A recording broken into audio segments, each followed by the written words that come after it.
across the Gambia and around the world. This is Atlantic TV News Review. Our top stories this hour. Police complete suspected fraud investigations against 5 GPA staff, as well as former Lands Minister Abba Sanyang. Italy announces plans to repatriate Gambian migrants. A man is arrested with cannabis at UTG Foraba Banta campus. KMC official fails to account for revenues from dump site collectors. Away from home, 5 dead, 22 injured after attack at Turkish aerospace farm near Ankara. And UNHCR chief calls for more support for Uganda amid surge of Sudanese refugees. These and much more coming ahead with me, Alagie Mbye. Many thanks for joining us.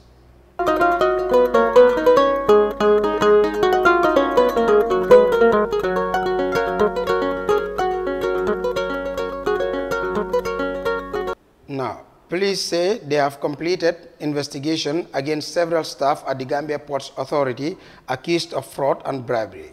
Earlier in 2022, some GPA staff were alleged to have been involved in widespread theft and corruption, with millions of dollars allegedly stolen. The GPA management established a 3-member internal investigation task force which reported to the management in March 2022, resulting in the suspension of several senior staff, including the manager of the ratings unit, the assistant manager of delivery and documentation, and some senior clerks. The GPA then shared its findings with the police to launch an investigation, but a month into the exercise, the police wrote to the National Audit Office to conduct an audit from January 2019 to December 2022. The audit was completed and police accordingly informed for any further actions. Updating the FPAC on the investigations, Assistant Inspector General responsible for crime management, Demba Sow, said the police have now completed their side of investigations and sent the file to the Attorney General Chambers for legal advice before taking their next steps. Meanwhile, in the case of former Lands Minister Abba Sanyang, Sow informed members that they have also looked into a suspected fraud case from the Ministry of Finance against former Lands Minister Abba Sanyang and one Pamodu Job. He said this case file was also sent to the AG Chambers for legal advice. Now, moving on. Italy has designated the Gambia and 18 other countries as safe for migrants under a new law aimed at rescuing its 670 million euros plan to process asylum seekers in Albania. During an emergency cabinet meeting on Monday night, the coalition led by Giorgia Meloni announced that out of the original list of 22 countries proposed for repatriation, 19 are now deemed safe across their entire territories. Other countries are Bangladesh, Egypt, Ivory Coast, Ghana, Morocco, Senegal, Sri Lanka, and Tunisia, which account for a significant number of the migrants attempting to reach Italy each year, primarily by boat from North Africa. Cameroon, Colombia, and Nigeria were excluded from the original list because certain regions within these countries are considered unsafe. The initiative faced disruption last Friday when a Rome court ruled that migrants cannot be returned to countries unless they are entirely deemed safe. This decision was influenced by an earlier ruling from the European Court of Justice in Luxembourg. Italy's government is hopeful that the new law will revive the Albania offshore processing plan. According to the strategy, migrants intercepted in the Mediterranean will be directed to the port of Senji in northern Albania. From there, they will be transferred to a specially constructed fence camp near Jeddah. Their asylum applications will be expedited, and those classified as economic migrants will theoretically be repatriated to their countries of origin. Now, a 39-year-old man identified as Safin Williams from Sierra Leone was on Sunday arrested at the University of the Gambia Faraba campus with 283 wraps of suspected cannabis sativa, anti-drug police Dilig announced recently. The suspect is said to be running a shop at the campus where the 283 wraps were found, concealed in cement papers and placed inside a multicolored plastic bag. The league further reported its operatives made 16 other arrests in recent days. Deputy PRO Dauda Sanyang said among those nabbed was 31-year-old Alagie Mbye, a Senegalese fisherman arrested with 193 ecstasy pills concealed in small bags placed in a medical sachet. He said another Senegalese suspect, 35-year-old Latgrand Diouf, was arrested with pills. Now, Lamin F. Badji, top KMC official, has failed to account for monies received from Dumpsite Collectors Local Government Commission of Inquiry revealed. As reported by the Standard newspaper, witness Badji appeared at the Local Government Commission to give evidence. In 2018, Badji was a Deputy Director of Services. He said at the time of redeployment, he was not issued any directives on what to do. That is to say, he was not given terms of reference for his job. He said after assuming his new role, he was verbally informed by the Director of Services that he was there to assist him. He testified that he was responsible for supervising the managers in this unit and also performed oversights over the dump site in Manjai. He admitted before the commission that he used to collect monies from the collectors at the dump site. He said whenever he took the cash from the revenue collectors at the dump site, he paid to the cashiers of the council.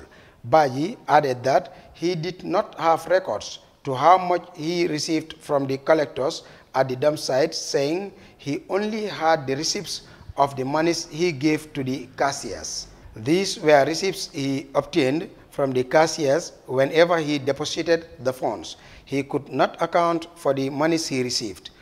On why he was personally taking money from the collectors, he said the KMC was doing a pilot project on ticketing at the dump site. He added that the council passed a resolution for the services department to take the lead.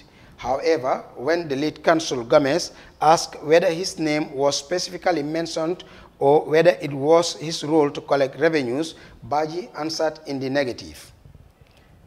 The top KMC staff was handed the financial manual for local government, the council resolution of May 2018, and his employment contract containing his terms of reference. The pilot did not say I should collect money myself, he stated. After reading them, and he admitted again that nobody gave him the instruction to collect revenue. You collected money from the collectors and you do not sign for it, and you do not issue them receipts. How can you account for what you collected? Council Gomez asked. Badji said he did not know that he should issue them receipts after collecting money from them. He added that he was of the opinion that since he issued them the receipt books, he was supposed to receive the monies from them. And now we shift attention to the Point newspaper. Now, court visits Paolo Jabbi's seized vehicles.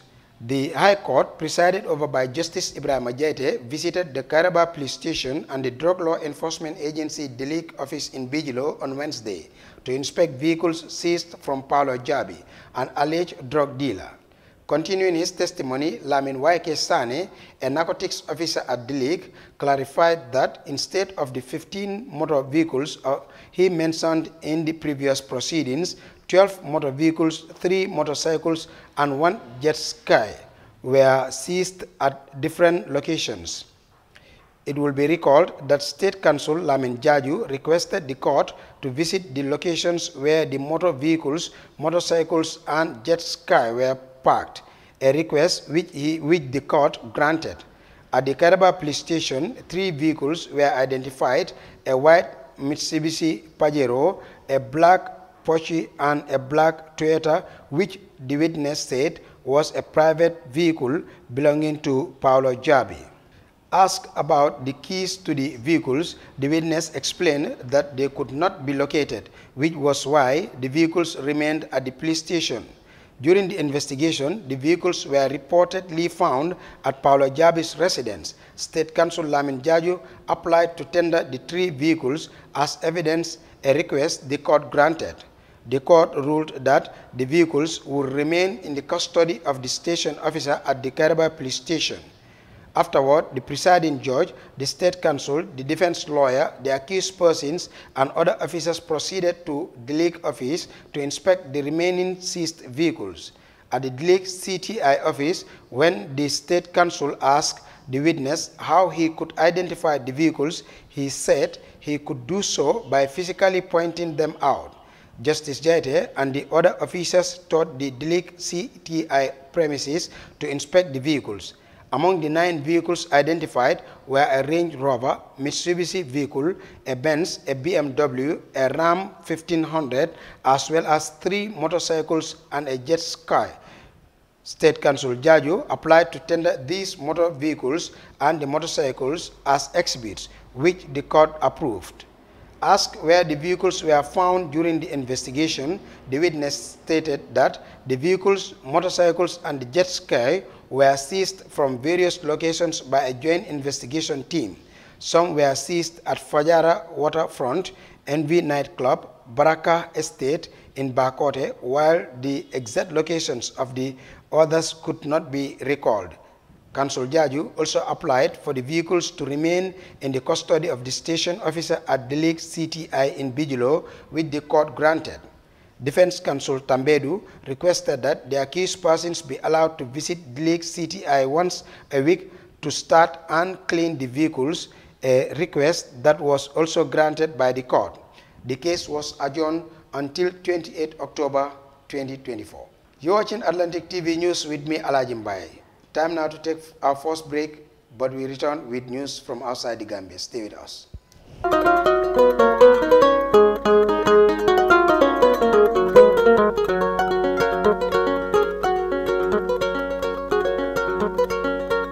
Welcome back.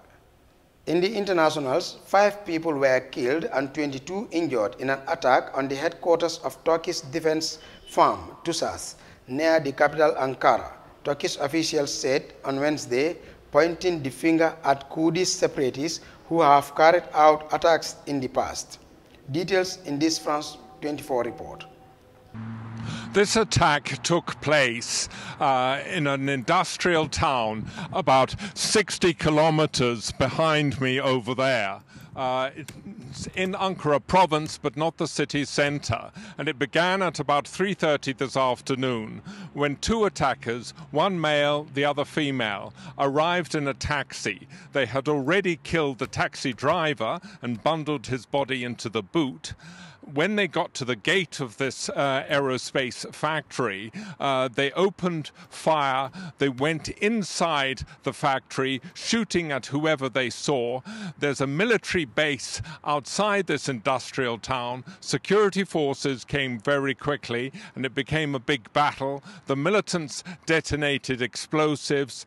The workers of the factory took refuge in the basements, and eventually the security forces killed the attackers. Who they are, we still don't know. The Interior Minister, Yerli Kaya, whom you saw just a few seconds ago, he said that while they haven't pinpointed the group for whom these guys worked, the attack bore the style of a PKK attack. The PKK is the Kurdish insurgent group. An interesting thing about this attack is that they chose a military-related target. They didn't choose the military base nearby, presumably because they saw that as a much tougher target, and they didn't choose a pedestrian mall, which is where militant attacks tend to happen in Turkey. And Jasper, this happening as the President Recep Tayyip Erdogan is out of the country in Russia at the BRICS summit.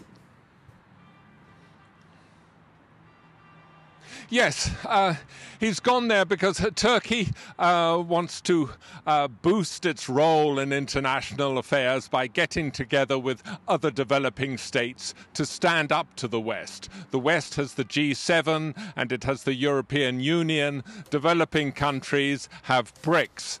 Now, President Putin of Russia wants President Recep Tayyip Erdogan to join him in setting up a system of international payments that is an alternative to the dollar-based SWIFT system. Erdogan will support that aim, but it will be hard to achieve.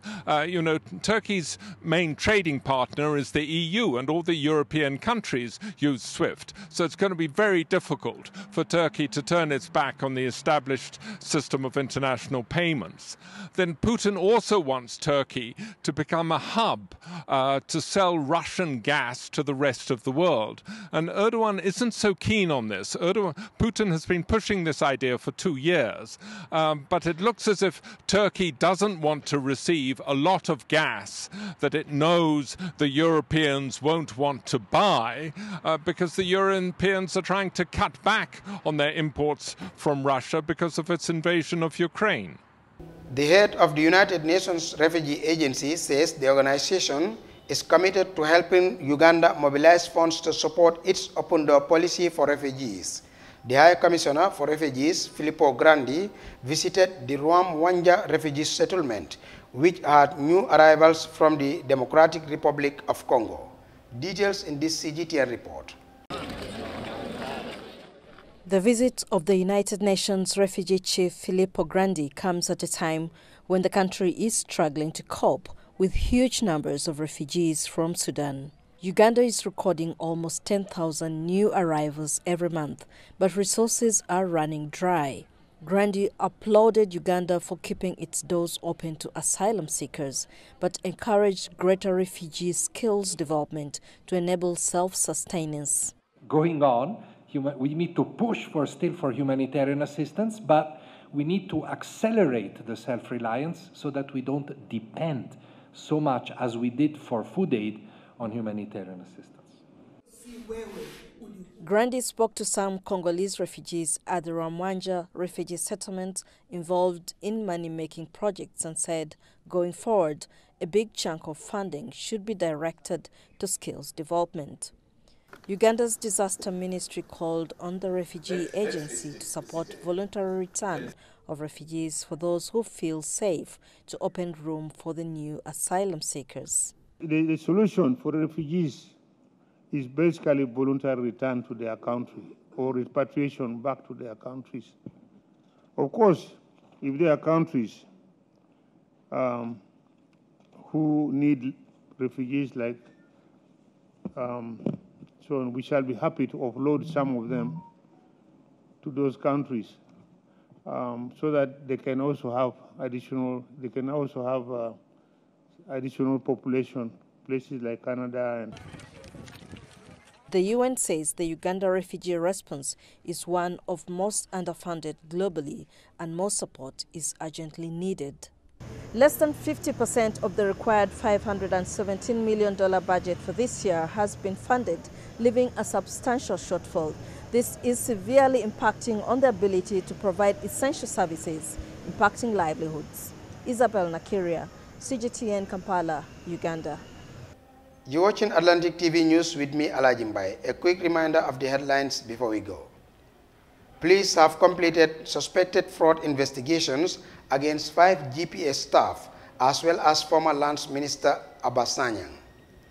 Italy had announced plans to repatriate Gambian migrants. A man had been arrested with cannabis at UTG Faraba campus.